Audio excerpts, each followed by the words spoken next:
Wala pa yung gusto pa ito.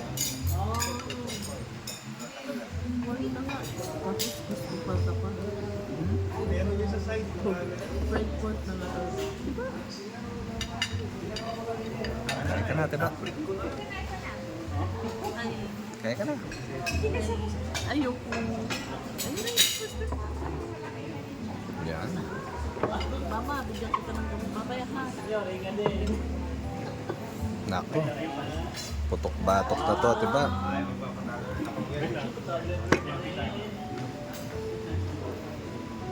Tingnan mo, nag-aawad oh. Sabi ko nga, magpo-pause ako para makatulong ako kay Sige. Pause ko rin yung pamangching niya. Ay, naturang. Si mama, konting laman-laman lang naman siya dyan.